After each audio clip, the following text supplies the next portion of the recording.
முருகன் மாநாடாம். இல்லை, முருகர் வேல் எங்கள் கையில் குத்து வச்சுக்கிறார் ராயம்.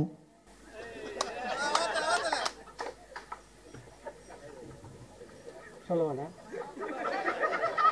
ஏன்னா மாவட்டத்தில் கேட்கணும், இல்லைன்னா அவர் என்ன அடுத்த வாட்டி கூட்டத்துக்கு கூட மாட்டார். நான் தான் சொல்கிறேன், பிஜேபி மாநாடுன்னு தைரியமாக போடலாமா இல்லையா? ஆம்பளை தானே, ஒரு ஆத்தாளுக்கு தானே பிறந்தீங்க, ஆத்தா பால் தானே குடிச்சிங்க, நாய் பால் குடிக்கல. அட மானம் கட்டங்க, ஒக்காலா ஓடிங்களா, சாமி பின்னாடி ஒழிஞ்சிக்கின்னு எங்க மயிரை புடுங்குவேன்றீங்களே, வெக்கமாலடா உங்களுக்கு?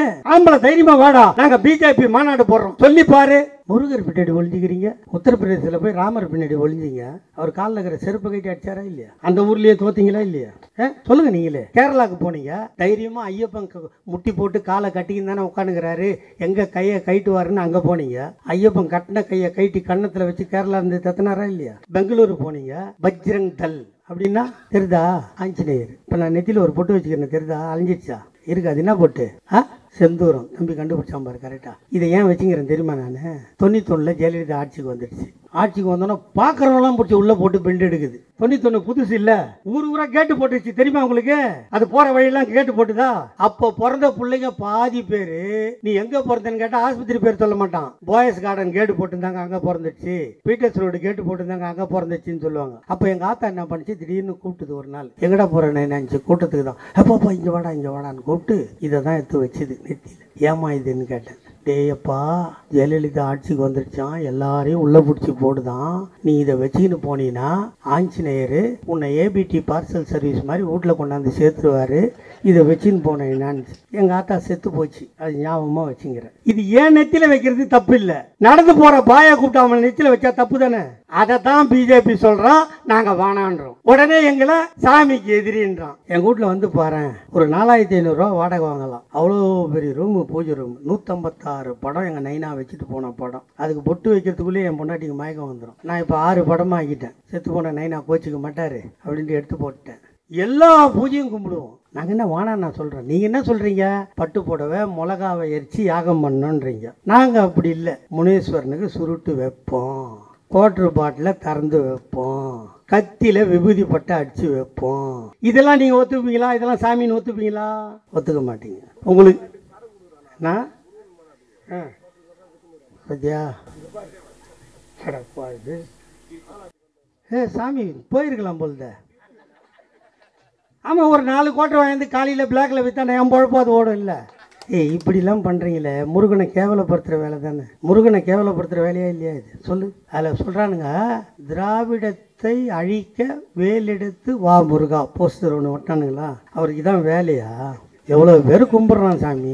நான் என்ன சொல்கிறேன், அண்ணன் தா வேலுக்கும் என் தம்பி ராஜா அன்பழகனுக்கும் பிஜேபி காரனை எவனா ஒருத்தனை பார்த்தீங்கன்னா, இப்போ இங்கே அது இந்த துண்டுலாம் போட்டிங்கல்ல, அந்த தம்பிங்கெல்லாம் கூப்பிட்டு ஆளுக்கு ஒரு சின்ன சின்ன வேலை வாங்கி கையில் கொடுத்துருக்கோம். பிஜேபி காரன் தெரிஞ்சுதான் நாக்கை இழுத்து வச்சு ஒரு குத்து முருகான்னு குத்து. ஒக்கால ஓழி அவன் 2 மணி நேரம் அந்த வேதனையை தாங்கட்டான். டேய், எங்கள் கட்சியில் இருக்கான்டா, எங்கள் கட்சியில் இருக்கான். மினி ஆட்டோ இல்ல, அதில் அந்த பறவை காவடின்னு சொல்லுவாங்க தெரியுமா, அதில் நம்மளால சுத்திட்டு போல. நம்ம கோயில் கும்பாபிஷேகம் நடக்கல.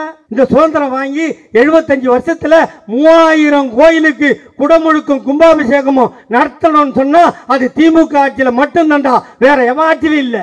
நீங்க என்ன சொல்ல வரீங்க பிஜேபி? இப்போ எவனும் உண்டியில துட்டு போடக்கூடாது, தட்டில் போடணும். மாமா அதை வாங்கி நெய் வாங்கி சாப்பிட்டு மாமியோட சந்தோஷமா உல்லாசமா வாழணும். அதானே உனக்கு வேலை?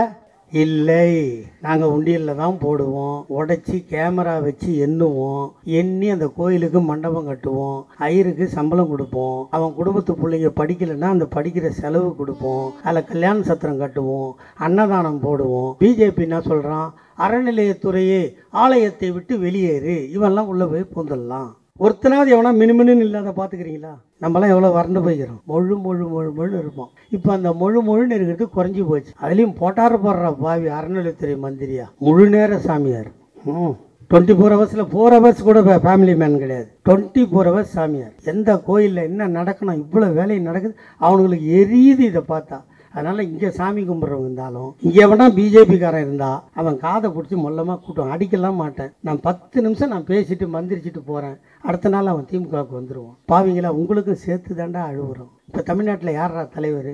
நயினார் நாகேந்திரன். அவன் ஒரு பேக்வேர்டு தானே. இங்கே திமுக ஆட்சியில் இல்லைன்னா மாமியோ மாமாவோ தான் தலைவராக வந்திருப்பாங்க. திமுக ஆட்சி இருக்கிறதுனால தான் பிற்படுத்தப்பட்ட நயினார் நாகேந்திரனும் மிகவும் பின்தங்கிய முருகனும் அண்ணாமலையும் தமிழிசையும் இங்க தலைவர் ஆனாங்கன்னா அதுக்கும் திமுக இருக்கிறதுனால தாண்டா உங்களுக்கு அந்த தலைவர் பதவி கூட கிடைச்சது. அதை நினைச்சு பாருங்கடா, அதை நினைச்சு பாருங்கடா. இங்கே ராஜா அன்பழகன் சொல்லுகின்ற போது இந்த தேதியை கேட்டேன், வேறு இடத்தில் கொடுத்திருக்கிறேன் என்ற. இப்போது மட்டும் நீங்கள் அப்படி செய்யவில்லை, இதற்கு முன்னாலும் அப்படித்தான் செய்திருக்கிறீர்கள். எப்படியாவது சிவாஜி கிருஷ்ணமூர்த்தியிடம் தேதி கேட்க வேண்டும், அவர் இல்லை என்று சொல்ல வேண்டும் என்று நீங்கள் நினைக்கிறீர்கள். உங்களை பெற்றது எப்படி ஜே அன்பழகனோ, அந்த அன்பழகனை பெற்றவர் ஜெயராமன் தெரியுமா உங்களுக்கு? அந்த பெயர்தான் என் தந்தைக்கும். ஆகவே எந்த காலத்திலும் என்னை நீங்கள் வெல்ல முடியாது. நீங்கள் கேட்கின்ற தேதியை எப்போதும் எந்த நேரத்திலும் தருவேன். ஏனென்றால் நீங்கள் தியாக குடும்பத்திலிருந்து வந்தவர்கள், திமுகவை நேசிப்பவர்கள், இந்த கட்சிக்காக உயிரை கொடுத்தவர்கள். ஆகவே அந்த தியாகத்தை மதிப்பவன் சிவாஜி கிருஷ்ணமூர்த்தி. இதில் வேற எந்த கருத்தும் இல்லை. அவர் கேட்டார், கேட்ட உடனே இல்லைன்னு சொன்னால் எப்படி இருக்க முடியும்? எங்கே கொடுத்தனோ அவனுக்கு என்ன சமாதானம் சொல்ல முடியுமோ அவனிடம் தேதியை மாற்றி உங்களுக்கு கொடுத்தேன். வேற எதுவும் என்னால் கொடுக்க முடியாது. என்கிட்ட வாயை தவிர வேறு எதுவும் இல்லை. அள்ளி கொடுக்க பொண்ணோ பொருளோ இந்த கட்சிக்கு எதுவும் இல்லை. உயிருள்ள வரை பேச வேண்டும். எனக்கு இருக்கும் ஒரே ஆசை எல்லாம், அம்மா அங்கே பேசுகிறவங்க யாருன்னா இருந்தால் வீட்டுக்கு போயிடுங்க, வீட்டில் போய் பேசுங்க. உங்களுக்காக தான் கத்தி கத்தி சாவுறேன். நீங்கள் இங்கே உட்காந்து பேசுனா எனக்கு தெரியலன்னு நினைக்கிறேன். அதான் அந்த பொட்டியை எடுத்துட்டேன். வாயை முடிக்கலாம், சிரிக்கக்கூடாது, பேசாமல் இருமா தயவுசெய்து. உன் பையன் மாதிரி சொல்கிறேன். எனக்கு இருக்கும் ஆசையெல்லாம், எல்லோருக்கும் ஊர்வலம் 2 தரம் என்று சொல்லுவார்கள். ஒன்று திருமண ஊர்வலம், ஒன்று இறுதி ஊர்வலம். ஆனால் எனக்கு இருக்கின்ற ஆசை அந்த ஊர்வலம் 3ஆக நடக்க வேண்டும். ஒன்று நடந்துவிட்டது, திருமண ஊர்வலம். இன்னொன்று இறுதி ஊர்வலம். அதற்கு முன்னால் நான் ஐயா கலைஞரையும் அண்ணன் தளபதியும் சின்னவரையும் பேசிக்கொண்டே இருக்க வேண்டும். அந்த மேடையிலேயே என் உயிர் போக வேண்டும். அந்த ஊர்வலம் வீட்டுக்கு ஒன்று, இடுகாட்டுக்கு ஒன்று, 3 ஊர்வலத்திற்கு ஆசைப்படுவதை தவிர இந்த இயக்கத்தில் எனக்கென்று எந்த ஆசையும் கிடையாது. நான் உயிரோடு இருக்கும் வரை, நான் மரணிக்கும் நேரத்தில் கூட இந்த திமுக ஆட்சியில் இருக்க வேண்டும். ஏனென்று சொன்னால், இந்த இயக்கத்தை விட்டால், இந்த கட்சியை விட்டால், கருப்பு சிவப்பு கொடியை விட்டால், உதயசூரியன் சின்னத்தை விட்டால், இந்த நாட்டு மக்களை இதோ உட்கார்ந்திருக்கிறார்களே பாழ்பட்டவர்கள், பாழாய் போனவர்கள், வாழ தகுதியற்றவர்கள் என்று எல்லோராலும் ஒதுக்கப்பட்டவர்கள், இங்கே அமர்ந்தவுடன் ஒரு வாசனை வருகிறது என்று எல்லோரும் என்னிடம் கேட்டார்கள். இந்த வாசனை தான் நான் வாழுகின்ற தண்டையார்பேட்டையில் கூவம் ஓரமும் இதுதான் வரும். ஆகவே இந்த பகுதிக்கு நான் சொந்தக்காரனும் கூட. இந்த வாசனையில் வாழ்வது நான் பழகிவிட்டது. என்றாலும் உங்களையும் கரை சேர்க்கத்தான், உங்களையும் வாழ வைக்கத்தான் எங்கள் அண்ணன் தளபதி எதை கேட்டாலும் தருவான் என்று சொல்லி தா வேலுவை உங்களுக்கு தந்திருக்கிறார். நான் வந்தவுடன் கேட்டேன், இந்த வட்டத்திற்கு அவர் சட்டமன்ற உறுப்பினராகி என்ன செய்து கொடுத்திருக்கிறார். பல்வேறு திட்டங்களை சொன்னார்கள்.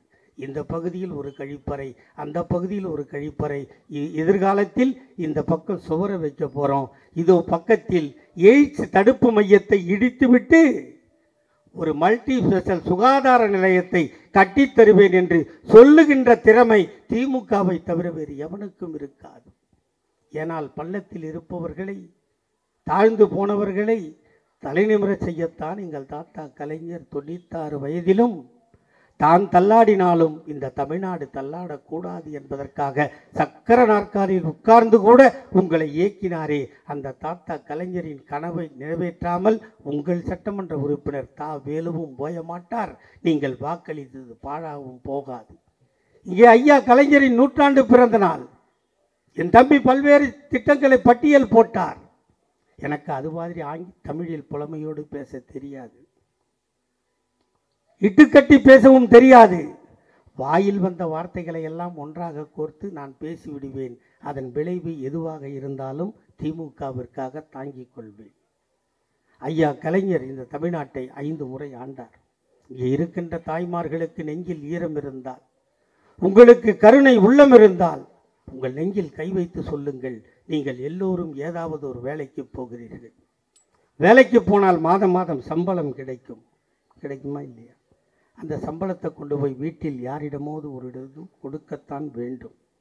கொடுத்து விட்டு சம்பளத்தை அடுத்த நாள் நீங்கள் அதே வேலைக்கு புறப்பட வேண்டும். புறப்பட்டால் நீங்கள் புறப்படுவதற்கு முன்னால் பிரெட்டு வச்சு புடவை கட்டலாம். தலை சரியாக ஆற்றலைன்னா பேண்டு போட்டு லூஸ் ஏராவும் போகலாம். அவசரத்துக்கு ஒரு சைடில் ரோஸும் குத்திக்கலாம். கொஞ்சம் ஆள் குள்ளமாக இருந்தால் ஐயில் செப்பலும் போட்டுக்கலாம். ஹேண்ட்பேக்கும் மாட்டிக்கலாம். எல்லாத்தையும் மாட்டிக்கிட்டு நீங்கள் வெளியே போகும்போது நீங்கள் போய் கேட்டீர்களே, அத்தா பஸ்ஸுக்கு காசு கொடு, மாமா பஸ்ஸுக்கு காசு கொடு, அத்தா பஸ்ஸுக்கு காசு கொடுன்னு கேட்டீங்களே, நீங்கள் கையேந்துவதை பார்த்து உங்களை பெற்றவனும் அழவில்லை. எங்கள் அண்ணன் தளபதி அழுதார், போட்டார் கையெழுத்து, பிறந்தது விடியல் பயணம். பஸ் வந்துருச்சு. பஸ் வந்தால் வீட்டில் இருக்கிற பொம்பளைங்க சும்மா இருப்பீங்களா? வேலைக்கு போகிறவங்களுக்கு பஸ் வந்தாச்சு, வீட்டில் இருக்கிற பொம்பளைக்கு சில பேர் வேலைக்கு அனுப்ப மாட்டான். அதில் உங்களை மாதிரி கலராக இருந்தால் சத்தியமாக அனுப்ப மாட்டான் இல்லையா? இதே தண்டையார்பேட்டையாக இருந்தால் என் ஊர் மாதிரியே தாங்க நீங்கள் பேசுகிறதுக்கு. இதே எங்கள் ஊரில் என்ன சொல்லுவாங்க தெரியுமா? அந்த பாடி என்னை எங்கே அனுப்ப போகிறான். ஆமாம், இப்படி தான் சொல்லுவாங்க. அவன் அனுப்ப மாட்டான். அப்போ அனுப்பலை. அந்த தாய்மார்களுக்கு என்ன யோசித்தார் தலைவர்? ரேஷன் கார்டு வைத்திருந்தால் நீங்கள் காலை முதல் இரவு வரை உழைக்கின்ற உழைப்பை உன் கணவன் அங்கீகரிக்க வேண்டாம், உன் மாமனார் மாமியார் அங்கீகரிக்க வேண்டாம். நீங்கள் பெறாத பிள்ளை முத்துவேல் கருணாநிதி ஸ்டாலின் இருக்கிறேன், நான் அங்கீகரிக்கிறேன். ஆகவே உங்களுக்கு மாதம் 1000 ரூபாய், அதுவும் அதற்கு பெயர் உரிமை தொகை. இல்லைன்னா கொடுக்குறவன் கை மேலே, வாங்குற கை கீழே, இல்லையா? நீங்கள் சண்டை போட்டு பாக்கெட்லேருந்து எடுக்கிற தொகைக்கு பேர் தான் உரிமை தொகை. 1000 ரூபா கொடுத்தாச்சு. பஸ்ஸில் போகிறவங்களுக்கு பஸ்ஸு ஃப்ரீ, 1000 ரூபா பணம் ஃப்ரீ வீட்டில் இருக்கிறவங்களுக்கு. அப்போ +1 +2 முடிச்சுட்டு இருக்கிற பொம்பளை பசங்க சும்மா இருக்குமா? அதெல்லாம் பார்த்துச்சு. ஸ்டாலின் தாத்தா எங்கள் ஆயாவுக்கு ஒரு 1000 ரூபா, எங்கள் அம்மாவுக்கு பஸ்ஸு ஃப்ரீ, நான் +2 முடிச்சுட்டு காலேஜுக்கு போகிறேன் தாத்தா, நான் எங்கள் அப்பா கிட்டையும் அண்ணன் தம்பிக்கிட்டையும் கையேந்திரனே, உனக்கு தெரியலையா தாத்தான்னு கேட்டப்போ, உங்கள் ஆயாவையும் ஆத்தாலையும் காப்பாற்றிய உன் தாத்தா முத்துவேல் கருணாநிதி ஸ்டாலின் உனக்கும் தருவேன் மாதம் 1000, நீ 3 ஆண்டோ 5 ஆண்டோ படித்தால் அத்தனை மாதத்திற்கும் தருவேன் என்று சொன்னார். அதற்கு பெயர் புதுமை பெண் திட்டம். ஆம்பளை பையன் சும்மா இருப்பானா? இது என்னையா நியாயம்? ஒரே ஆத்தா ஒரே அப்பன், என் தங்கச்சிக்கு மட்டும் நீ 1000 ரூபா தருவேன், எனக்கு இல்லையான்னு கேட்டான். 3 வருஷம் முடிஞ்சது. 4வது ஆண்டு உன் தாத்தா உனக்கும் 1000 ரூபாய் தருவேன், நீயும் படி என்று சொல்லி அதற்கு தமிழ் புதல்வன் என்ற திட்டத்தை வைத்தார். எல்லாரையும் படிக்க வச்சாச்சு, பஸ்ஸு கொடுத்தாச்சு, வீட்டில் இருக்கிற 1000 ரூபா கொடுத்தாச்சு. அந்த 1ஆம் கிளாஸ்லேருந்து 5ஆம் கிளாஸ் படிக்கிற அந்த குழந்தைங்க சும்மா இருக்குமா? தாத்தா எங்கள் அப்பனும் ஆத்தாவும் வேலைக்கு போகிறாங்க, நான் காலையில் பள்ளிக்கூடத்துக்கு போனால் டிஃபன் கிடையாது, ஸ்கூலில் போய் வாத்தியார் சொல்கிற பாடத்தை கேட்பனா, பசிக்கிற வயிறை பார்ப்பனான்னு கேட்டப்போ, உனக்கும் கைவிட மாட்டேன் உன் தாத்தா நான் இருக்கிறேன் என்று சொல்லி அவர்களுக்கும் காலை உணவு திட்டத்திற்கு கையெழுத்து போட்ட ஒரே முதல்வர் இந்தியாவில் எங்கள் அண்ணன் தளபதியை தவிர வேறு எவனும் இல்லை. எல்லாரையும் படிக்க வச்சாச்சு, பள்ளிக்கூடம் போகிறவங்களுக்கு காலை உணவு கொடுத்தாச்சு. படித்து முடித்தா வேலைக்கு போகணும். வேலைக்கு போகணுமா இல்லையா? போடாமல் என்ன கேட்பான்?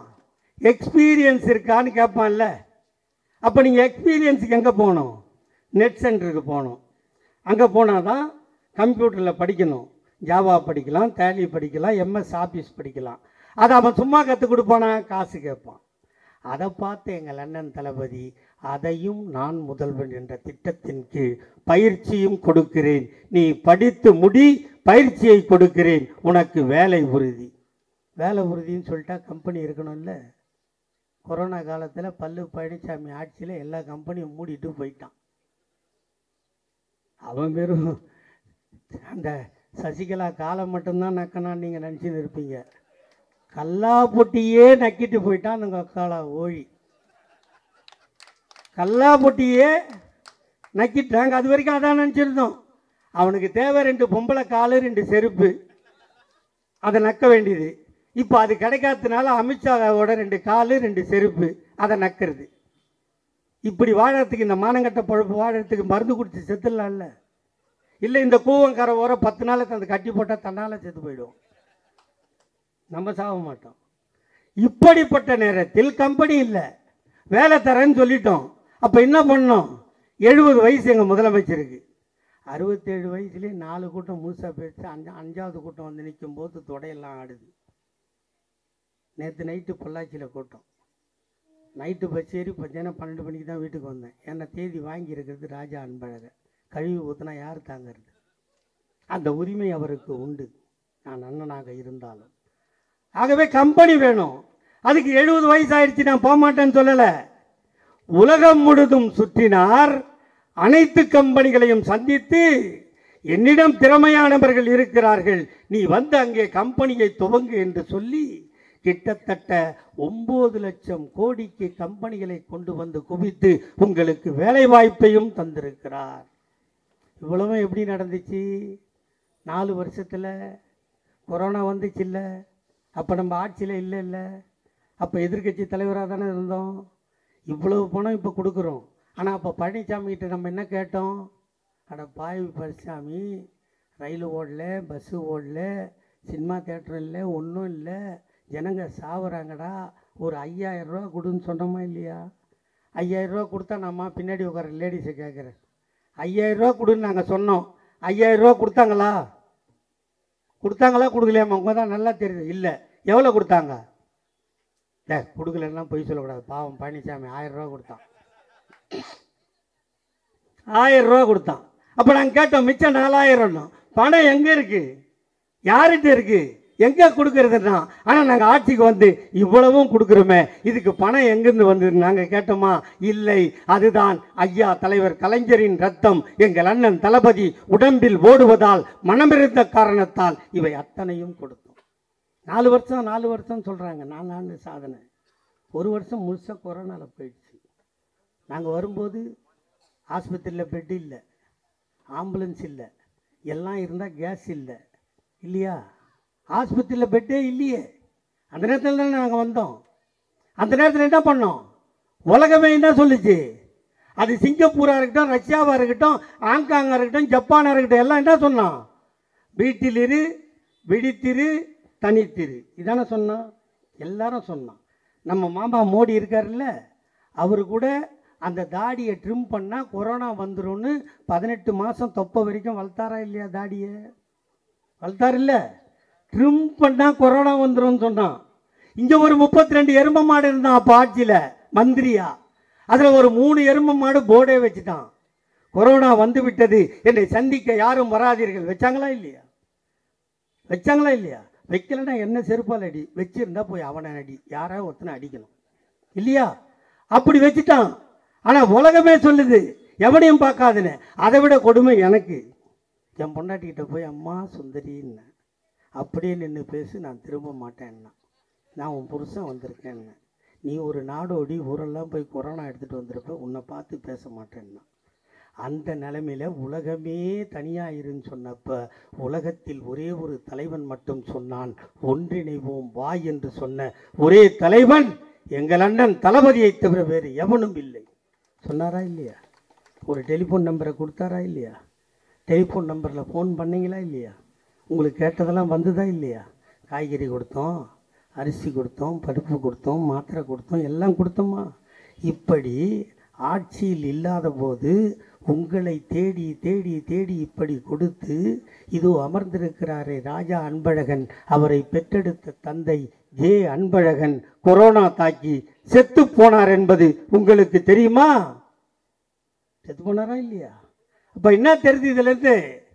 திமுக ஒன்று மட்டும்தான் தன்னை கொடுத்து உன்னை காக்க ஒரு கட்சி தமிழ்நாட்டில் இருக்கிறது என்றால் திமுகவை தவிர வேறு எவனும் இல்லை. காப்பாற்றணுமா இல்லையா? 1000 ரூபா கொடுத்தா என்னடா பண்றது? மாதம் ஒரு மாதம் கேபிள் டிவிக்கு எவ்வளோ தயார்? இங்கே 250, 270, 300, 4 ஐட்டங்குது எனக்கு தெரியும். 150? ஓ 150 தானாமா? 350? இல்லை கரெக்டாக சொல்லுவேன். எவ்வளோமா? வேறு அங்கே பாரு, நீ தப்பு தப்பாக சொல்லிங்கிறாங்க பாரு. என் அக்கா தங்கச்சி பாரு, 300 ரூபாம்மா. அந்த கொக்கால ஓடி 1000 ரூபா கொடுத்தா 3 மாதத்துக்கு கேபிள் டிவி பணம் கட்டு வயிற்றுல ஈர துணி போட்டு நான் சாவேன். அப்போ ஆட்சியில் இருந்தான். அவன் உங்களை காப்பாற்ற தயாராக இல்லை.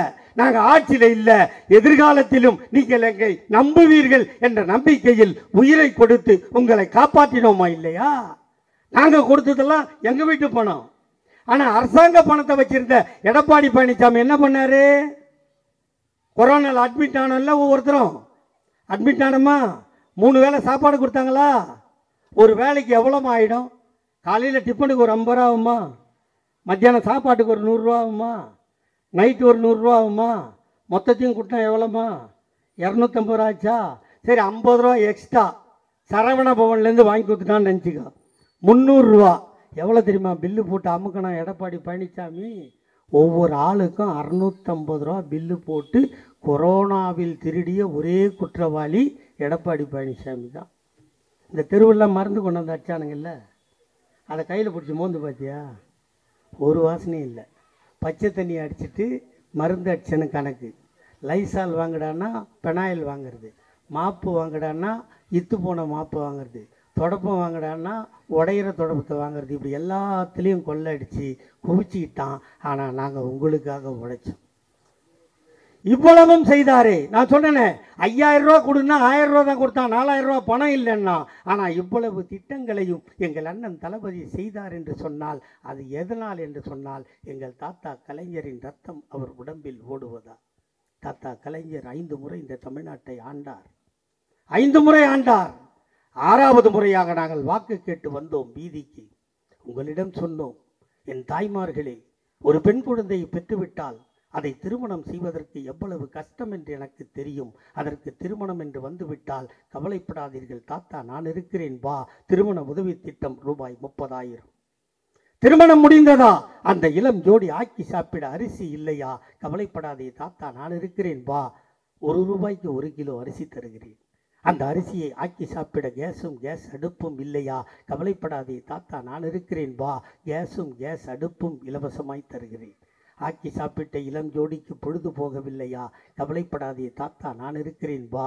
இலவசமாய் வண்ண தொலைக்காட்சி பெட்டி தருகிறேன். சந்தோஷமாக வாழட்டும். மணமகளை கர்ப்பமாக்கி விட்டானா? 7 மாதம் ஆகி போனதா?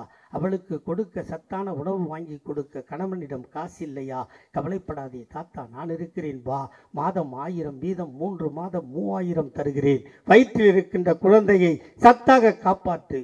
பிள்ளை பெற்றுவிட்டாயா? பெற்றுவிட்ட குழந்தைக்கு பால் சுரக்கவில்லையா? அவளுக்கு சத்தான உணவு வாங்கி கொடுக்க கணவனிடம் காசு இல்லையா? கவலைப்படாதே தாத்தா, நான் இருக்கிறேன் வா. மீண்டும் 1000 வீதம் 3 மாதம் தருகிறேன். சத்தாக சாப்பிட்டு முத்தாக பிள்ளையை காப்பாற்று. காப்பாற்றிய பிள்ளைக்கு பள்ளிக்கு போனானா? அவன் சவலையாக இருக்கிறானா? அவனுக்கு சத்தான உணவு கிடைக்கவில்லையா? கவலைப்படாதே தாத்தா, நான் இருக்கிறேன் வா. சத்துணவில் வாரம் 5 முட்டை தருகிறேன். அவன் சத்தாக சாப்பிட்டு படிக்கட்டும். அவன் பள்ளிக்கூடம் போவதற்கு ஃபீஸ் கட்ட உன்னிடம் பணம் இல்லையா? கவலைப்படாதே தாத்தா, நான் இருக்கிறேன் வா. School fees free, uniform free, புத்தகம் ஃப்ரீ, புத்தகம் போடுகின்ற பையும் ஃப்ரீ. அவன் பஸ்ஸிலே போவதற்கு இலவச பஸ் பாஸும் ஃப்ரீ. அவன் படித்தானா? +1 போனானா? சைக்கிள் ஓட்டுவானா? வாங்கி கொடுக்க உன்னிடம் பணம் இல்லையா? கவலைப்படாதே தாத்தா, நான் இருக்கிறேன் வா.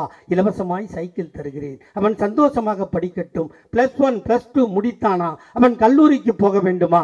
காசு கட்ட உன்னிடம் பணம் இல்லையா? அவன் தான் வீட்டில் முதல் கிராஜுவேட்டா? கவலைப்படாதே தாத்தா, நான் இருக்கிறேன் வா. காலேஜ் ஃபீஸும் இலவசம். அவனும் காதலித்தானா? அவனும் திருமணம் முடிந்ததா? அவனும் கர்ப்பமாக்கினானா?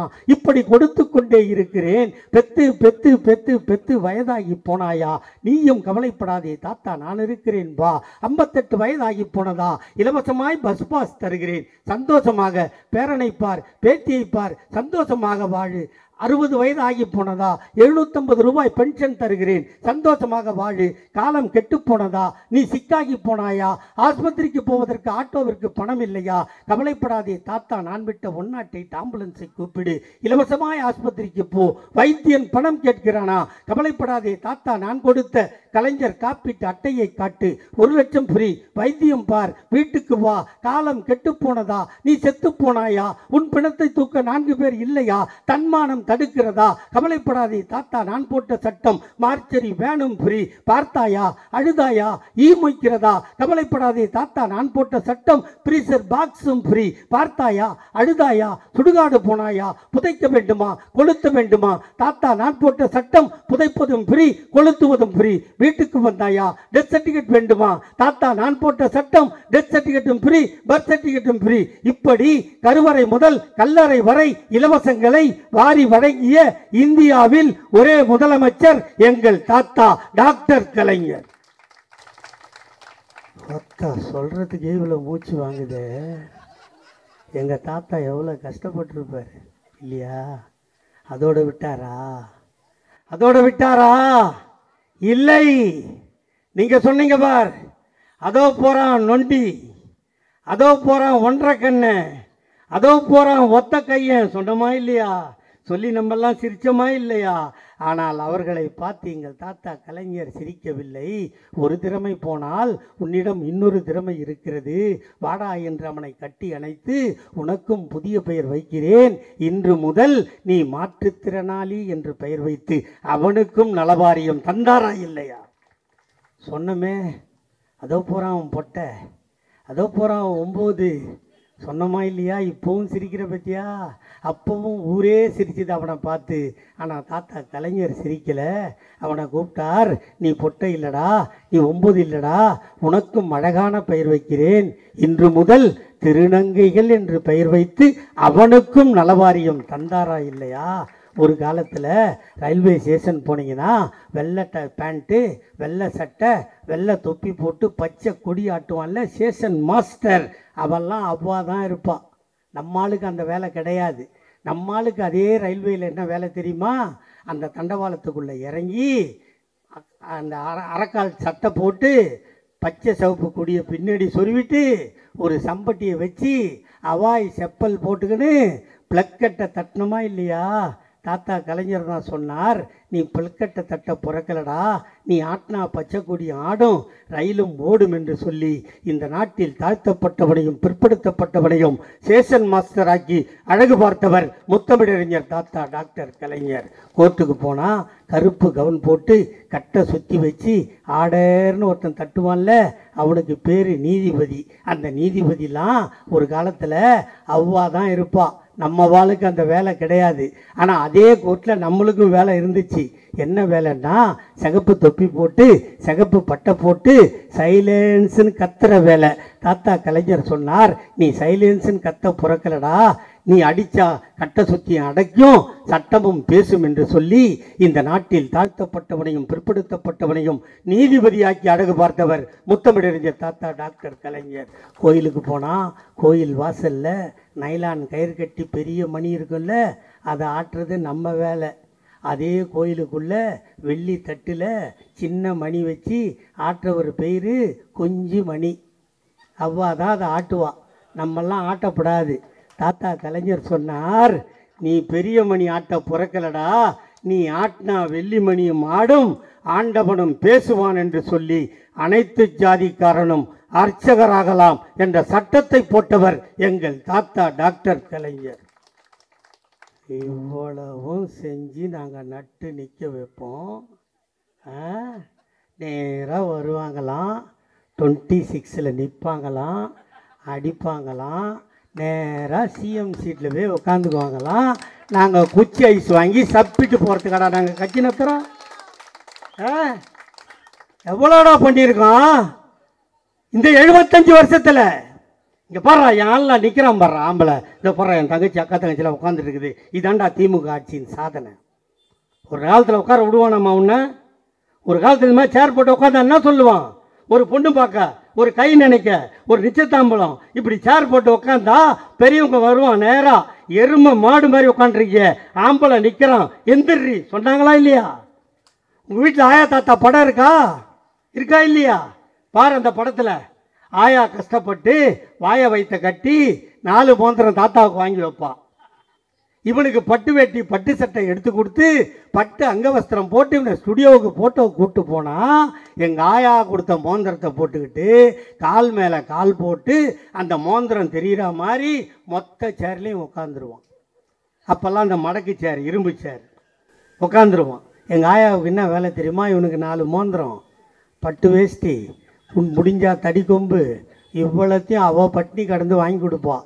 இவன் கண்ணில் அந்த 4 மோதிரம் கடிச்சிருந்துன்னு வச்சுக்க, எடுத்து போய் அப்பயே கள்ளசாராயம் குடிச்சு செத்துருப்பான். இவனை காப்பாற்றி வேஷ்டி சட்டை போட்டு ஸ்டுடியோவுக்கு கூப்பிட்டு போனால் இவன் கால் மேலே கால் போட்டு உட்காந்துக்கின்னு எங்கள் ஆயாவுக்கு அந்த சேரோட முனையை பிடிச்சி நிற்க சொல்லுவோம். சொன்னானா இல்லையாம்மா? சொன்னானா இல்லையா? இப்போ வர ஆட்டி அருணாசலம்லாம் சொல்கிறானே, உன்னை சேரு போட்டு உட்கார வைக்கணும்னு போராடி எத்தனை பேர் உயிரை கொடுத்து இந்த கட்சியை காப்பாற்றி நாங்கள் நிற்க வச்சிருக்கிறோம். சொல்லு. ஸ்டாலினின் அரசியல் வாழ்வை முடிப்பேன், மசுரை பிடுங்குவேன். டேய், இதில் ஒரு அதிசயம் என்ன தெரியுமா? நீ வரலாறு எடுத்து பார்த்துக்க. 49 கட்சி ஆரம்பித்தோம், இன்றைக்கி 2025. இது வரைக்கும் திமுகவை அழிப்பேன்னு சொன்ன எல்லாருக்கும் ஆயுசு கம்மிடா. நீ லைனாக எவனை ஒன்றா சொல்கிறா. திமுகவை ஒழிப்பேன்னா அவன் குறை வயசில் செத்தத்தான் சரித்திரம். அதனால் ஒழிப்பேன்னு சொல்லி சீக்கிரம் செத்துறாதீங்க, அவ்வளோதான் நான் சொல்லுவேன். நீங்கள் இருந்து நாங்கள் 2வது ஆட்சிக்கு வர்றதை பார்க்கணும். இப்போ எங்கள் தம்பி சொன்னான், ஆரம்பமே அவன் தான் கல்லெறிஞ்சான். நான் அமைதியாக தான் இருந்தேன். இன்றைக்கி அமைதியாக பேசிவிட்டு அமைதியாக போயிடலாம் அப்படின்னு தான் வந்தேன். என் தம்பி தான் என்னை தூண்டி விட்டான். எதனா பிரச்சனை வந்தால் அவன் தான் பொறுப்பு. முருகன் மாநாடு என் தம்பி தானே ஆரம்பித்தார், நான் ஆரம்பித்தேனா? முருகன் மாநாடா? இல்லை, முருகர் வேல் எங்கள் கையில் குத்து வச்சுக்கிறார் ராயம்.